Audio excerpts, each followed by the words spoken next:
नमस्कार, मैं हूं रितिका और आपका स्वागत है हमारे डिजिटल प्लेटफॉर्म पर। 20 नवंबर 2024 को महाराष्ट्र में विधानसभा चुनाव होने जा रहे हैं। ये चुनाव भारतीय राजनीति का बड़ा अखाड़ा साबित हो सकता है।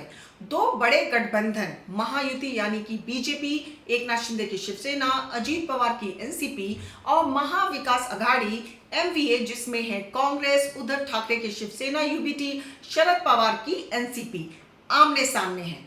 तो सवाल है, क्या महायुति की वापसी होगी या एमवीए जनता का विश्वास जीतकर सत्ता में लौटेगी? आइए विस्तार से समझते हैं सीटों का गणित, वोट बैंक का समीकरण और ताजा हालात। सीट बंटवारे का गणित। महायुति जिसमें है बीजेपी 148 सीटों पर, शिवसेना शिंदे गुट 80 सीटों पर, अजीत पवार की एनसीपी 53 सीटों पर, अन्य छोटे दल 7 सीटों पर। महाविकास आघाड़ी जिसमें है कांग्रेस 103 सीटों पर, शिवसेना 79 सीटों पर, शरद पवार की एनसीपी 87 सीटों पर, अन्य छोटे दल 6 सीटों पर। वोट बैंक और मुद्दे क्या है इस बार चुनाव में?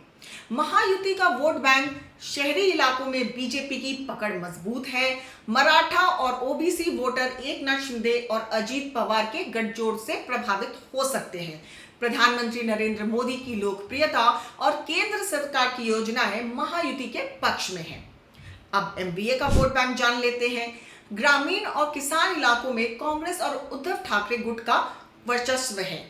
अल्पसंख्यक समुदाय एमवीए के करीब रहा है। शरद पवार का अनुभव और जनता के मुद्दों पर जोर एमवीए को फायदा पहुंचा सकता है। चुनाव के मुख्य मुद्दे क्या हैं?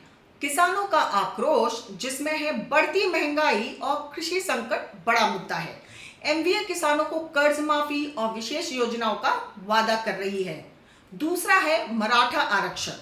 मराठा समुदाय का असंतोष चुनावी समीकरण बदल सकता है। महायुति से लेकर काम करने का भरोसा दे रही है। स्थिरता बनाम अस्थिरता। महायुति जनता को डबल इंजन सरकार का वादा कर रही है। एमवीए सरकार को गिराने की घटनाओं को सत्ता के लालच के रूप में दिखा रही है। ताजा हालात क्या है ये भी देख लिया जाए। हाई प्रोफाइल सीटें, वर्ली, महिम और बारामती जैसे क्षेत्रों में कड़ा मुकाबला है। जनता की राय क्या है ये भी जानते हैं। शहरी मतदाता महायुति की ओर झुकी दिखती है। ग्रामीण मतदाता एमवीए को लेकर सकारात्मक है। चुनाव प्रचार के बारे में भी जान लीजिए। बीजेपी के प्रचार में पीएम मोदी और गृह मंत्री अमित शाह सक्रिय हैं। उद्धव ठाकरे और राहुल गांधी जनसभाओं में मोदी सरकार पर निशाना साध रहे हैं। अब क्या हो सकता है नतीजा? महायुति की ताकत क्या है? केंद्र और राज्य की एकता का लाभ, शहरी वोट बैंक में मजबूत पकड़ और एमवीए की उम्मीदें क्या हैं? किसान और ग्रामीण इलाकों में आक्रोश को भुनाने की कोशिश, शिवसेना के विभाजन के बावजूद ठाकरे की लोकप्रियता। दोस्तों, महाराष्ट्र का यह चुनाव केवल सत्ता का संघर्ष नहीं है, बल्कि जनता के मुद्दों और गठबंधन की राजनीति का इम्तिहान भी है। क्या महायुति डबल इंजन सरकार का भरोसा जीत पाएगी या एमवीए अपनी पुरानी सरकार की छवि को सुधार कर वापसी करेगी? तो ये तो था पूरा लेखा जोखा कि क्या और कितना पार्टियों का दांव पर लगा है। लेकिन अब मतदान के लिए केवल कुछ घंटे बचे हैं और इस बीच एक सर्वेक्षण की भविष्यवाणियां सामने आई हैं। इस सर्वे के अनुसार इस बार महायुति यानी बीजेपी प्लस एकनाथ शिंदे की शिवसेना प्लस अजीत पवार की एनसीपी की सरकार बनने का अनुमान है। वहीं महाविकास आघाड़ी जिसमें कांग्रेस प्लस उद्धव ठाकरे की शिवसेना यूबीटी प्लस शरद पवार की एनसीपी को झटका लग सकता है। कितनी सीटें किसे मिलेंगी, चलिए इस पर भी एक नजर डाल लेते हैं। महायुति 145 से 165 सीटें, एमवीए 106 से लेकर 126 सीटों के बीच। अन्य बाकी सीटें किसका वोट शेयर कितना?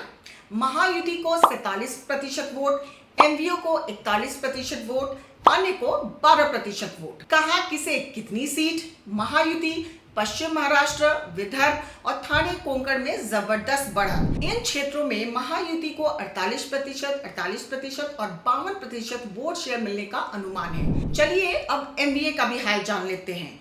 उत्तर महाराष्ट्र और मराठवाड़ा में बेहतर प्रदर्शन, इन क्षेत्रों में 47% और 44% वोट मिलने की संभावना है। सर्वे में कितने लोग शामिल हुए? ये सर्वे 10 अक्टूबर से 9 नवंबर के बीच हुआ, जिसमें 1,09,628 लोगों की राय ली गई। पुरुष 47,000, महिलाएं 28,000, युवा 24,000। क्या कहना है सर्वे का? सर्वे के अनुसार महायुति को जनता का भरोसा मिल रहा है। बीजेपी की मजबूत पकड़, एकनाथ शिंदे और अजीत पवार का साथ गठबंधन के लिए फायदेमंद साबित हो सकता है। दूसरी ओर एमवीए अपनी पिछली सरकार के कामों और किसानों के मुद्दों को जोर शोर से उठा रही है। चुनाव के दिन नजदीक हैं और जनता का मूड अब साफ दिख रहा है। क्या महायुति डबल इंजन सरकार का फायदा उठाएगी या एमवीए अपनी रणनीतियों से बाजी पलटेगी? ये तो 23 नवंबर को सामने आ ही जाएगा और ये देखना दिलचस्प होगा। आपकी राय क्या है? कौन जीतने वाला है, महायुति या एमवीए? कमेंट में जरूर बताएं। बने रहिए हमारे साथ, क्योंकि खबर के हर चौराहे पर पोस्टमैन मिलेगा आपको सत्य के संदेश के साथ। जय हिंद, जय भारत।